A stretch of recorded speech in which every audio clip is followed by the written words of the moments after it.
What's wrong, Noah? You finally ran out of excuses?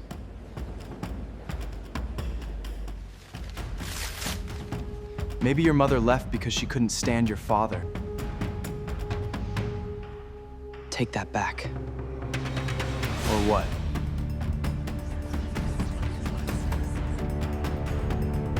Please. Walk away. Previously on Kneel Down, after years of enduring relentless bullying, Noah Cross finally reached his breaking point. As Daniel watched through the security cameras, his son did the one thing he had advised him never to do. He walked straight toward Damian Kingsley. What happened next would destroy two families, force a father to kneel before a billionaire's son. And awaken a man the world believed dead for 15 years. Because while everyone at Ridgeway Academy thought Daniel Cross was just a skinny school security guard, they had no idea they were about to make the worst mistake of their lives. Noah walked across the hallway toward Damian Kingsley. Every step felt heavier than the one before. Students noticed. Conversations slowed. Not because they cared about Noah, because they knew something unusual was happening. For weeks, Noah had done the same thing. Ignore. Walk away. Stay quiet. But this time was different. Damian saw him coming and smiled. There was satisfaction in his expression. He thought he had finally broken him. What happened? Damian asked. Couldn't handle the pictures? Noah stopped a few feet away. You leave my father out of this. Damian looked around. A few students had gathered. Perfect. An audience. That was what Damian always wanted. Your father? He laughed. You mean the security guard? Noah's jaw tightened. Damian noticed. He enjoyed finding the exact place where someone could be hurt. That's what bothers you, isn't it? Damian continued. Not what I say about you. He pointed at Noah. You can handle that. Then he smiled. But him. A pause. You can't stand people seeing him for what he really is. Noah stepped closer. You don't know anything about him. Damian tilted his head. Maybe I know more than you. That sentence caught Noah's attention. What does that mean? Damian smiled. Ask him. The hallway became quieter. Ask your father why he never talks about your mother. Noah's expression changed. Damian saw it. A small reaction. Enough. Ask him why he changed his name. Noah stared at him. For the first time, Damian looked less like a bully, and more like someone delivering a message. Ask him why a man like him ended up hiding in a school. Noah's voice lowered. Where did you hear that? Damian didn't answer. He simply walked closer. Maybe your father isn't who you think he is. Noah felt anger rising. But underneath the anger was something else. Confusion. Because a small part of him had wondered the same thing. Why did Daniel know so much about danger? Why did he always notice things other people missed? Why did he keep old locked boxes hidden in the apartment? Why did he look at every stranger like he was searching for a threat? Noah had never asked. Now Damian had forced the question into the open. You're lying. Noah said it more like a hope than a statement. Damian smiled. Then ask him. From the security office, Daniel watched the entire scene. The camera showed every movement, every expression, every word he couldn't hear. But Daniel didn't need sound. He understood body language. He understood intimidation. And he understood something else. Damian wasn't acting alone. The way he spoke, the confidence, the information. A 16-year-old boy shouldn't know those details. Daniel looked at the monitor. For years, he had convinced himself that his past was buried. But now, someone was digging. And they had found his son. Daniel left the security office. Not quickly, not dramatically, just calmly. The same way he walked every day. Because the last thing he wanted was for anyone to know that the quiet security guard was watching. Noah returned home later than usual. Daniel was sitting at the kitchen table. Dinner was untouched. Noah noticed immediately. You waited? Daniel nodded. I thought we could eat together. Noah placed his backpack down. For several seconds, neither of them spoke. Then Daniel asked, who is Damian Kingsley? Noah froze. The question was unexpected. You know him? Daniel looked at him carefully. I asked you first. Noah looked away. He's just a guy at school. Daniel noticed the answer. Not the words. The hesitation. Is he the reason you've been coming home different? Noah said nothing. That silence was enough. Daniel leaned back. How long? Noah's eyes moved toward the floor. Does it matter? Daniel felt those words. Not because they were disrespectful. Because they came from someone who had stopped believing help was possible. It matters to me. Noah swallowed. You already do enough. Daniel frowned. What does that mean? Noah finally looked at him. It means I know you're tired. A pause. You work all day. You come home exhausted. You worry about money. You worry about everything. His voice became quieter. I don't want to be another problem. For a moment, Daniel didn't see the teenager in front of him. He saw himself, 15 years earlier, a person carrying pain alone because he believed that was protecting others. Daniel stood and walked closer. Noah, but his son interrupted. I can handle it. Those words hurt Daniel more than any injury could, because he knew exactly where Noah learned them. From him. That night, Daniel sat alone after Noah went to sleep. The apartment was quiet. On the table sat the silver necklace that belonged to Elena. Daniel held it in his hand. For years, he had kept his promise. He stayed invisible. He avoided conflict. He became someone nobody would notice. But now his son was suffering because of that choice. His phone remained locked away. His old contacts remained forgotten. His old identity remained buried. Until now, Daniel opened a hidden compartment beneath the floorboard. Inside was a small envelope. No weapons. No documents. Nothing dangerous. Just one photograph. A photograph of Elena. On the back was a message she wrote years ago. Promise me you won't let the darkness take you. Daniel stared at the words. Because that was the promise he had spent 15 years keeping. But another thought entered his mind. What if protecting Noah required becoming the man he feared? The next morning, Ridgeway Academy received a message. Damian Kingsley had reported Noah Cross. The accusation was simple. Noah had threatened him. By lunchtime, the entire school knew. By afternoon, Noah was called into the principal's office. And waiting inside was Victor Kingsley, the richest man in the city. The man who had never lost an argument. The man who believed every problem could be solved with money. Victor looked at Noah, then at Daniel, and smiled. Let's discuss what your son has done. But for the first time, Victor Kingsley looked directly at him. And something about Daniel made him uncomfortable.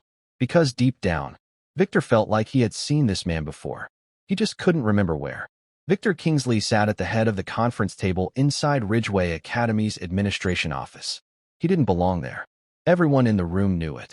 This was a school meeting, but Victor carried himself like he was entering a boardroom. His expensive suit, his calm expression, the confidence of a man who had spent his entire life making decisions and watching other people follow them. Beside him sat Damian, perfectly composed, almost too composed. No one noticed it immediately. Damian wasn't nervous. He wasn't worried. He already knew how this meeting would end. Across the table, the principal shuffled through the reports. We're here to address yesterday's incident. His eyes moved between the students. Both parties have given different accounts. Victor leaned back. Different accounts? His voice remained calm. But one of these students has a history of aggression. Noah looked up. That's not true. Victor didn't even look at him. Young man, you should understand something. He adjusted his watch. People who create problems usually believe they are defending themselves. Noah clenched his fists. Daniel noticed. Not because of the movement. Because of the restraint behind it. His son was trying desperately not to react. The principal cleared his throat. Mr. Kingsley, we need to remain objective. Victor smiled politely. Of course. But everyone in the room understood. Victor Kingsley did not need to raise his voice. His influence spoke for him. Daniel, he looked uncomfortable. A school employee who had been dragged into a situation far beyond his position. But Daniel was studying everything. The principal's hesitation. The teacher's nervousness. Damian's confidence. Victor's carefully controlled anger. There was a pattern. A familiar one. Power protecting itself. Daniel had seen it before. Not in schools. In governments. In organizations that hid behind respectable names. He forced the thought away. This was not that world. This was his son's school. He was not that man anymore. The principal looked at Noah. Can you explain what happened? Noah opened his mouth. For a moment, he considered telling everything. The locker. The pictures. The comments about his mother. Everything Damian had done. Then he looked at Daniel. And Noah remembered what he had said. I don't want to be another problem. So he swallowed the truth. Damian and I argued. Victor's eyes narrowed slightly. Argued? He looked at his son. Damian said you threatened him. Noah looked shocked. I didn't. Damian finally spoke. Maybe he didn't mean to. Everyone turned toward him. His tone was gentle, almost forgiving. I think Noah is dealing with a lot. Noah stared at him. The act was almost worse than the bullying. Damian was pretending to care. I understand losing someone can affect people. Damian continued. But that doesn't excuse violence. Daniel's eyes moved toward him. There it was. A carefully constructed image. Damian wasn't just cruel. He was calculated. The principal sighed. We need to consider disciplinary action. Victor looked at Daniel. Mr. Cross, Daniel raised his eyes. Yes. You are Noah's father. Daniel nodded. And I assume you agree that violence cannot be tolerated. The room waited. Daniel could feel everyone's attention. A normal father would defend his son. An angry father would accuse Damian. But Daniel knew something they didn't. Sometimes winning the argument meant losing the war. So he chose his words carefully. My son should not have raised his hands. Noah looked at him. The disappointment was immediate. Dad, Daniel continued. But before we judge him, we should understand why it happened. Victor smiled. A reason is not an excuse. Daniel looked at him. No. A pause. But it can reveal the truth. For the first time, Victor's expression changed. Only slightly. But Daniel noticed. The billionaire didn't like being challenged, especially not by someone he considered beneath him. The meeting continued for another hour. The final decision came quickly. Noah would receive a suspension warning. Another incident would result in removal from Ridgeway Academy. Damian received a warning. Nothing more. No investigation. No questions. No consequences. Noah understood immediately. The system had already chosen a side. Outside the office, students watched as they walked through the hallway. Some whispered. Others recorded. Noah kept his head down. Daniel walked beside him. Neither spoke. Until Noah stopped. Why did you say that? Daniel looked at him. Say what?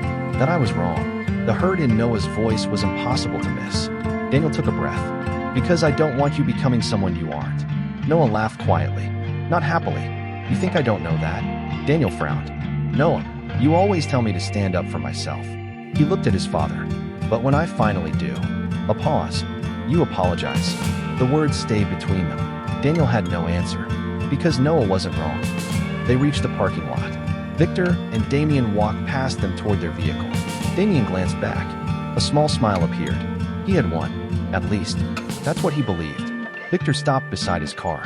He looked at Daniel again. Something about him bothered him. The way Daniel stood. The way he watched. The way his eyes moved. It wasn't normal. Who exactly is that man? Victor asked his assistant quietly. The assistant checked. Daniel Cross.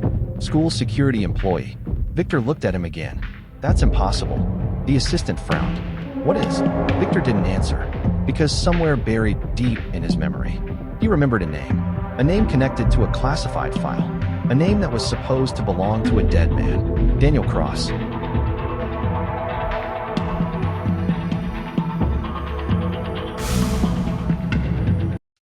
That evening, Noah packed a small bag. Not because he had a plan. Not because he knew where he would go. Because staying felt impossible. Daniel noticed the bag near the door. His heart sank. Noah. His son stopped. For a moment, neither spoke. Then Noah said the words Daniel feared most. I can't be here anymore. Daniel stepped closer. Where are you going? Noah looked away. I don't know. And before Daniel could say anything else, Noah walked out. Daniel followed him to the street. But Noah was already gone.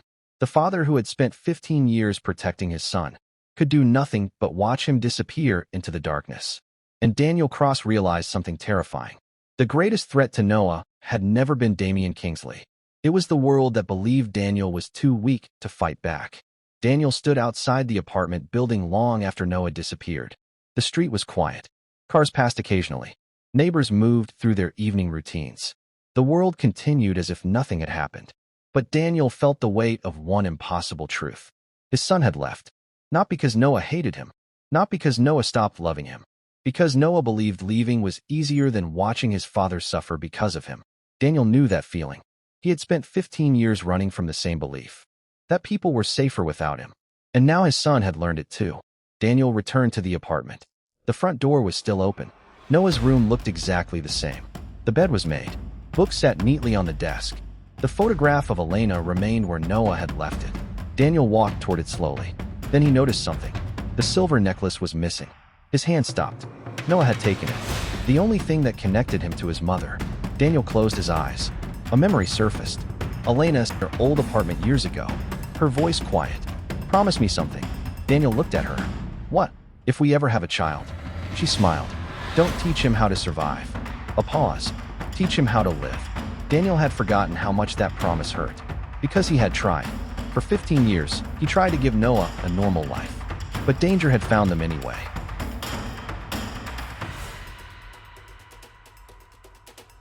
The next morning, Daniel arrived at Ridgeway Academy. For the first time since he started working there, He didn't look invisible. Teachers noticed something different. Not a change in appearance. Something else. The quiet security guard seemed heavier, more focused. He walked directly to the principal's office. The secretary looked surprised. "Daniel, I need the student records from yesterday's incident." She hesitated. "Those are confidential." Daniel looked at her. Not aggressively. Not threateningly. Just calmly. "I understand." The secretary felt uncomfortable. There was something about the way he said it. Like he understood rules better than the people who created them. "I'll ask the principal." Daniel nodded. And waited.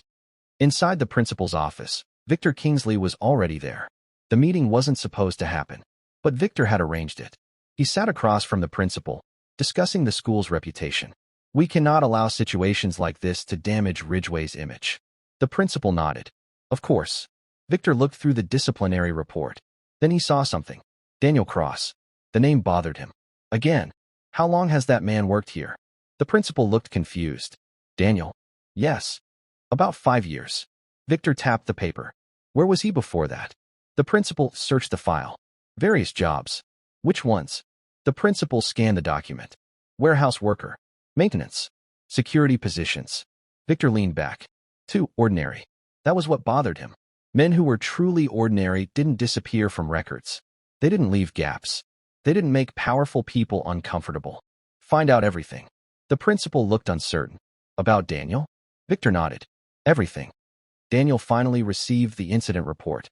He sat alone in the security office reading it. The official version was simple. Noah Cross attacked Damian Kingsley after a verbal disagreement. Daniel read the words twice. Then he looked at the security footage. The camera showed the hallway. It showed Damian approaching. It showed Noah reacting. But the most important moments were missing. The footage had been deleted. Not corrupted. Not damaged. Removed. Daniel leaned closer. Someone had accessed the system. Someone had the authority to erase evidence. His fingers rested on the keyboard. For years, Daniel had avoided investigating. Avoided searching. Avoided becoming the person he used to be. But this wasn't about him. This was about Noah. He opened a hidden diagnostic system built into the school's security network. Not something a normal employee should know existed. Within minutes, he found the access log. A user account. A timestamp. A name. Damian Kingsley. Daniel stared at the screen. The billionaire's son wasn't just protected by his father's influence. He had been actively controlling the evidence. Daniel closed the window. Slowly. Carefully. The old instincts were returning. That evening, Daniel searched for Noah. First, he checked places teenagers usually went. Friends' houses. The basketball court. The local park. Nothing. Then he searched the places Noah loved. The small bookstore where he used to spend hours. The empty field behind the school where he and Elena used to have picnics. Nothing. Hours passed. The city became darker. Daniel continued walking. Not because he didn't know how to search. Because he knew exactly how. And that frightened him. The old Daniel would not have been walking. He would have been hunting. At midnight, Daniel returned home. The apartment was empty. No message. No call. No sign. Then he noticed something on the kitchen table. A piece of paper. His hands moved toward it. For 1 second, he hoped. Maybe Noah left a note. Maybe he explained. Maybe he was coming home. Daniel picked it up. It wasn't a note. It was a printed photograph. A picture of Daniel. Taken outside Ridgeway Academy. On the back was 5 words.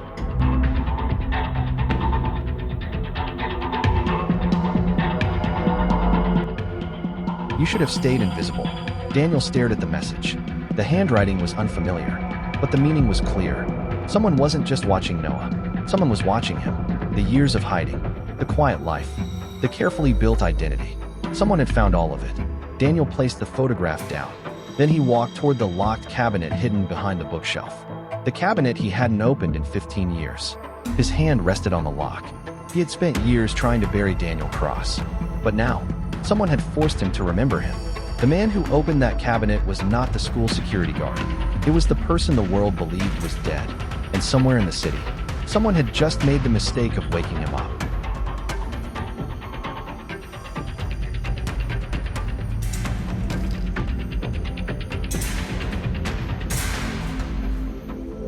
The cabinet had not been opened in 15 years. Not once. Not during sleepless nights. Not during moments when memories became too painful. Not even when Daniel wondered if the answers hidden inside could finally explain what happened to Elena. Because opening it meant admitting something he had spent years denying. The past was never gone. It was only waiting. Daniel entered the small storage room behind the bookshelf. The apartment was dark. The only light came from the kitchen.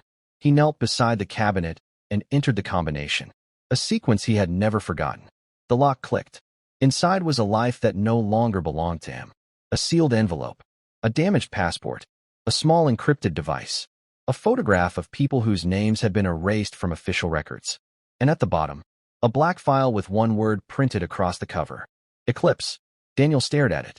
He hadn't seen that name since the night Elena disappeared. His hand moved toward the file, then stopped.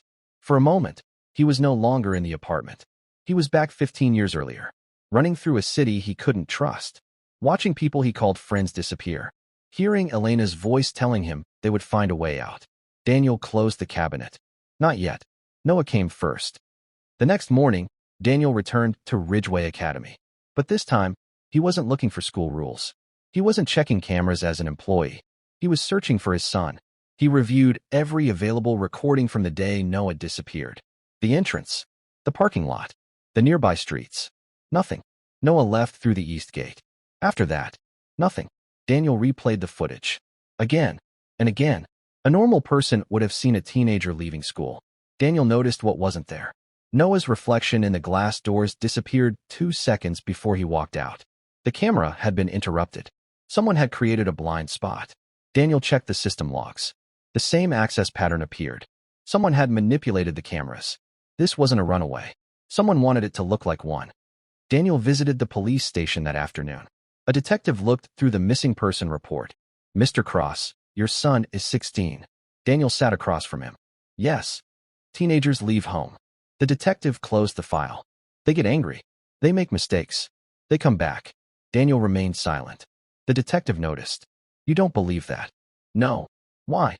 Daniel looked at the file. Because my son doesn't disappear without leaving something behind. The detective leaned back. You think someone took him? I think someone wanted me to believe he left. The detective studied him. You have evidence? Daniel didn't answer immediately. Because he did. He had years of experience reading situations. But experience wasn't evidence. And Daniel knew the difference. I have reasons. The detective sighed. Reasons don't help us find a missing teenager. Daniel stood. Then I'll find evidence. That evening, Daniel received a call from an unknown number. He answered immediately. A distorted voice spoke. You should have listened. Daniel's expression changed. Who is this? You had a chance to remain invisible. The voice continued. You chose your son. Daniel's grip tightened around the phone. Where's Noah? A pause. Then, you still don't understand. The call ended. Daniel stared at the screen. The number disappeared. Not blocked. Deleted. A technique he recognized. Someone skilled. Someone trained. That was the moment Daniel stopped believing this was only about school bullying. Damian Kingsley was involved. But Damian was not the person controlling the board. He was only a piece. Across the city, Victor Kingsley stood inside his private office. The room overlooked the entire skyline. Everything he owned was visible from the glass windows. Buildings, companies, influence, power. His assistant placed a tablet on the desk. The boy hasn't been found. Victor didn't look surprised. And Daniel Cross? Still searching. Victor walked toward the window. He won't stop. The assistant hesitated. Sir, should we be concerned? Victor turned. About a security guard? The assistant didn't answer. Because both of them knew the question was not that simple. Victor had spent his life understanding people. And Daniel Cross didn't behave like a security guard. He needs to be watched.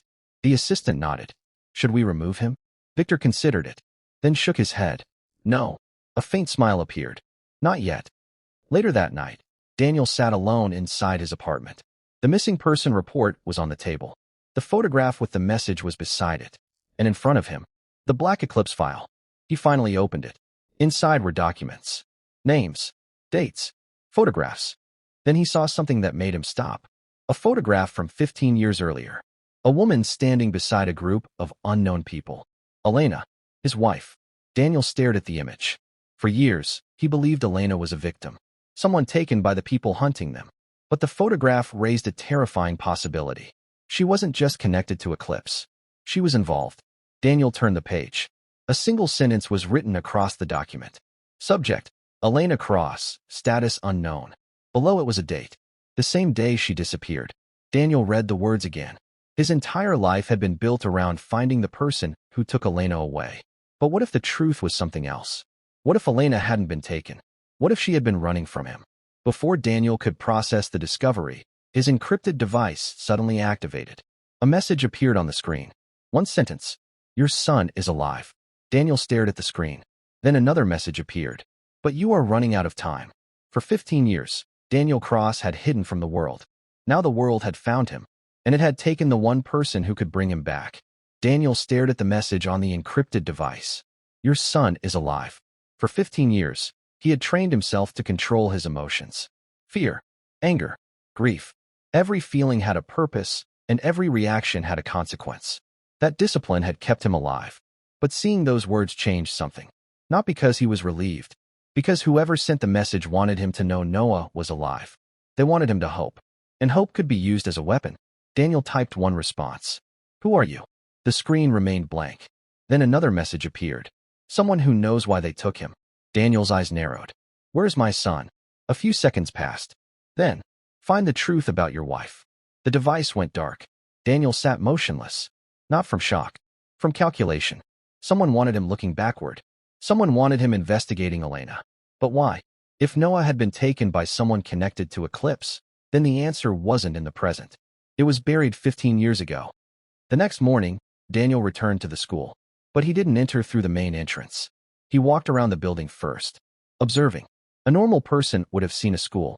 Daniel saw a security problem. The cameras, the entrances, the blind spots, the places someone could enter without being noticed. The person who manipulated the system knew what they were doing. They understood surveillance. They understood how people searched. That meant whoever took Noah wasn't improvising. They had planned it. Daniel entered the security office. The other guards looked at him. Daniel, you okay? He nodded. Just checking the system. He sat down at the computer. His hands moved calmly across the keyboard. The old habits returned naturally. Too naturally. Within minutes, he found something hidden beneath the school's security records. A secondary access point. Someone had created a private monitoring channel. Daniel traced it. The user account was connected to a company. Kingsley Private Security. Victor Kingsley's own security firm. Daniel leaned back. The connection was no longer a suspicion. It was a trail. Victor Kingsley arrived at his office that morning expecting a normal day. Meetings, contracts, investors, problems that money could solve. Then his assistant entered. We have an update. Victor looked up. Daniel Cross accessed the school security system. For a moment, Victor said nothing. Then he smiled slightly. Did he? Yes. How? The assistant hesitated. We don't know. That answer bothered Victor. Because he hated unknowns. Find out. The assistant nodded. And the boy? Victor's expression hardened. Still missing. A pause. Make sure he stays that way. Daniel spent the next several hours following the evidence. The security company. The access records. The deleted files. Every path led back to Victor Kingsley. But something didn't make sense. Victor was powerful. Dangerous. Corrupt, perhaps. But Daniel had dealt with people like him before. Rich men who believed money made them untouchable. They were arrogant. Predictable. This felt different. Someone else was guiding the situation. Victor wasn't the whole picture. He was another player. Possibly even another target. Daniel needed information, not assumptions. That afternoon, Daniel visited Damian Kingsley. Not as a father. Not as a security guard. As someone looking for answers. Damian was leaving school when Daniel approached him. The teenager stopped. A small smile appeared. Looking for your son? Daniel said nothing. Damian's smile faded slightly. You should have protected him better. Daniel studied him. Where is Noah? Damian laughed. You think I know? You were the last person with a reason to hurt him. Damian stepped closer. You still don't understand. Understand what? Damian looked around, then lowered his voice. This was never about me. Daniel's expression remained unchanged. But inside, every instinct became alert. What does that mean? Damian looked afraid for the first time. Not guilty. Afraid. Your son got involved in something bigger than school. Daniel watched him carefully. Who? Damian looked away, then whispered. My father isn't the one you should be afraid of. Before Daniel could ask another question, a black SUV pulled into the parking lot. Damian immediately stepped back. The vehicle had tinted windows. No school markings. No license plate visible from a distance.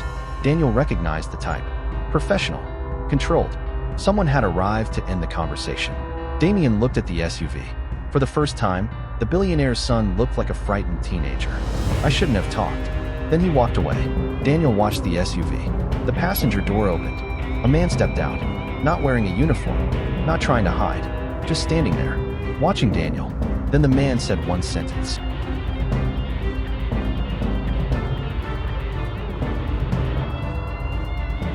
Daniel Cross. Hearing his name spoken that way felt different. Not like an introduction, like a confirmation. The man smiled. We were wondering how long it would take before you came back. Daniel didn't move, because he understood now. This wasn't a missing person case. It wasn't a school fight. It wasn't even about Victor Kingsley. Someone had created this entire situation for one reason: to force Daniel Cross out of hiding. And they had succeeded. The man standing beside the black SUV did not look like someone who belonged at a school. He wasn't wearing a uniform. He wasn't carrying identification. He wasn't pretending to be there for any ordinary reason. He stood with the confidence of someone who didn't need permission. Daniel noticed everything. The way he kept his hands visible. The way his eyes scanned the parking lot before focusing back on him. The way he stood slightly angled, never fully exposing himself. Training, not corporate security. Something older. Something more dangerous. You know who I am. Daniel's voice was calm. The man smiled faintly. Everyone knows who you are. Daniel looked around. Students were still leaving the building. Teachers walked toward their vehicles. The man didn't seem concerned. That told Daniel something. He wasn't here to fight. He was here to send a message. Where's my son? The man's expression changed slightly, almost amused. You still think this is about finding him? Daniel said nothing. The man continued. That's what makes you different. Different from who? The man looked at him carefully. From the person you used to be. For a moment, Daniel felt the past closing in. Not fear, recognition. He had heard that tone before. People who knew his old identity didn't talk about him like a normal person. They talked about him like a story, a warning, a ghost. You have 10 seconds to tell me where Noah is. The man smiled. There he is. Daniel's eyes narrowed. What? The old Daniel. A pause. The man who doesn't ask questions. The man stepped closer. The man who gives orders. Daniel remained still, because he understood something. The stranger wasn't trying to intimidate him. He was trying to provoke him, trying to see if the old Daniel was still there. Daniel refused to give him the answer. Who are you? The man looked toward the SUV. Not here. Then where? You'll know when you're ready. Daniel almost laughed. Almost. 15 years ago, he would have forced answers. Today, he had something more valuable. Control. The man noticed. You really changed. Daniel looked at him. No. A pause. I learned. The stranger smiled. Then he got back into the SUV. Before closing the door, he said, Your wife didn't disappear because she was weak. Daniel's expression changed. Don't mention her. The man ignored the warning. She disappeared because she found something even you couldn't see. The door closed. The SUV drove away. Daniel remained standing. Not because he was shocked. Because one sentence had changed the entire investigation. Elena had not been a victim. She had discovered something. Something connected to Noah. That night, Daniel returned home and opened the Eclipse file again. This time, he wasn't searching for Elena's disappearance. He was searching for what she found. The documents were incomplete. Pages removed. Names blacked out. Information deliberately destroyed. But Daniel knew something about missing information. The gaps were often more revealing than the answers. He placed the documents across the table. Dates, locations, organizations. Then he noticed a pattern.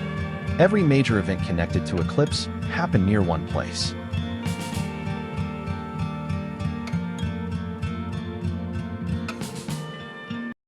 Kingsley Industries.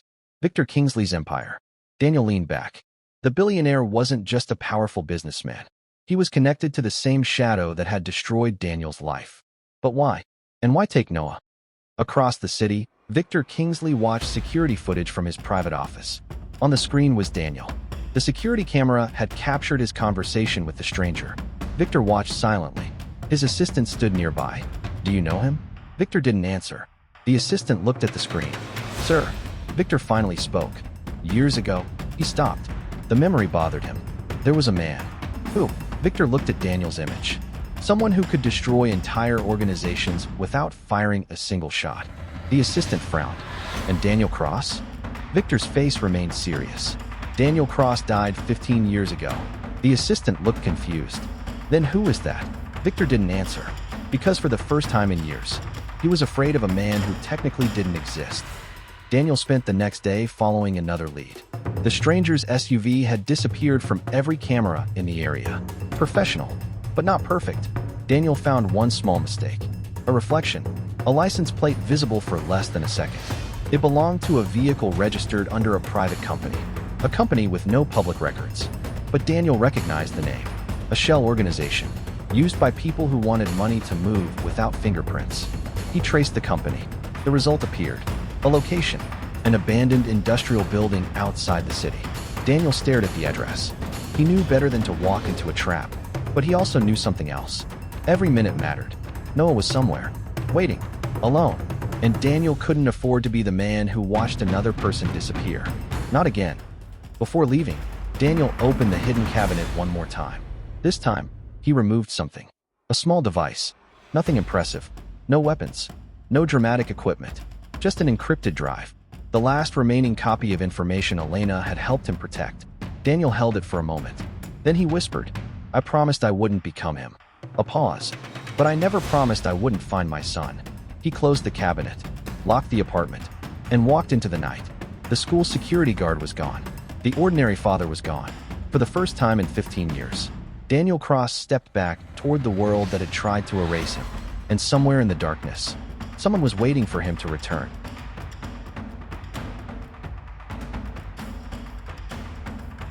The abandoned industrial building sat on the edge of the city. No businesses, no workers, no signs of life. Exactly the kind of place people chose when they wanted to disappear. Daniel parked several blocks away. He did not approach directly. The old Daniel would have entered through the front. The man who had survived 15 years of hiding knew better. He walked around the building first, observing, listening, learning. The broken windows, the unused entrances, the fresh tire marks in the dirt. Someone was using this place. Recently, Daniel looked toward the roof. A small movement. A person watching. He continued walking as if he hadn't noticed. Because sometimes the best way to catch someone watching you was to make them believe they were unseen. Inside the building, Daniel found exactly what he expected. A temporary operations center. Computers. Communication equipment. Security monitors. Someone had been using the abandoned factory as a base. But what caught Daniel's attention was not the technology. It was the photographs. Pictures of him. Pictures of Noah. Pictures of Ridgeway Academy. His entire life was displayed across the wall. The security guard. The father. The invisible man. Someone had been studying him. For a long time. Daniel stepped closer. Then he saw something that stopped him. A photograph of Elena. Not old. Recent. Taken within the last year.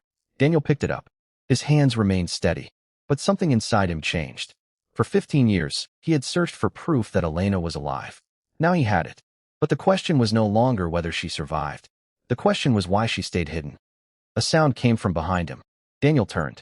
A young man stood in the doorway. Not armed. Not threatening. Just watching. "You weren't supposed to find this place." Daniel studied him. "Then you made a mistake." The young man smiled. "Maybe. Who are you?" The man hesitated. Then answered. "Elias." The name meant nothing to most people. But Daniel noticed the reaction his own body had. A memory. A file. A name connected to the past. "You knew Elena." Elias looked at the photograph in Daniel's hand. "Yes." "Where is she?" The question came immediately. Elias didn't answer. Instead, he asked, "Do you know why she left?" Daniel's expression hardened. "She was taken." Elias looked at him. "That's what you needed to believe." The words struck deeper than Daniel expected. "You don't know what happened." Elias stepped inside. "I know more than anyone." "Then tell me." A long silence followed. Elena discovered something about Eclipse. Daniel waited. Something that could destroy people with more power than Victor Kingsley. Who? Elias looked at the wall of photographs. People who don't appear in newspapers. People who don't sit in boardrooms. People who control the people who do. Daniel understood. Victor was only the visible layer. There was something underneath. Something larger. "Where's Noah?" Elias looked away. "Safe." Daniel's eyes narrowed. "Safe from who?" Elias didn't answer. That was an answer by itself. At that moment, the building lights suddenly shut off. Darkness covered the room. Daniel immediately moved. Not with panic. With instinct. He stepped away from the window. Elias noticed. "You still have it." Daniel didn't respond. After all these years, Elias continued. The ability to disappear in a room. Daniel looked toward the sound of his voice. "You brought me here." "No." A pause. "I brought you the truth." A series of footsteps echoed outside. Multiple people, trained, moving together. Daniel counted. 3. No. 5. More. Elias spoke quietly. They found us. Who? The answer came from outside. A voice through the speakers. Daniel Cross. The voice was unfamiliar, but the message was clear. You should have remained dead. Daniel looked at Elias. For the first time, Elias looked concerned. Not afraid of Daniel. Afraid of whoever had arrived. The building doors opened. Men entered wearing no uniforms. No identification. No markings. Only professionalism. They weren't police. They weren't Victor's security. They were something else. The leader looked around the room. Then his eyes landed on Daniel. 15 years. He smiled. We wondered what would bring you back. Daniel said nothing. The man looked at the photograph of Elena, then back at him. Your wife made the same mistake. Daniel's expression changed. What mistake? The man smiled. She thought the truth would set people free. A pause. It only makes them targets. The men moved forward. Elias looked at Daniel. Now you understand. Daniel watched them carefully. The room, the exits, the people, the situation, every detail. The old instincts were fully awake now, but something was different. 15 years ago, Daniel fought because he had nothing left to lose. Now he had Noah, and that made him more dangerous. The men surrounded them. The leader spoke again. Come with us, Daniel. Or what? The man smiled. Or we make sure your son loses both parents. For the first time that night, Daniel stopped thinking about survival. He started thinking about consequences. Because whoever these people were, they had just threatened the one thing Daniel Cross had spent 15 years protecting. His restraint was the only thing keeping him from becoming the man they feared. And they were about to find out how fragile that restraint really was.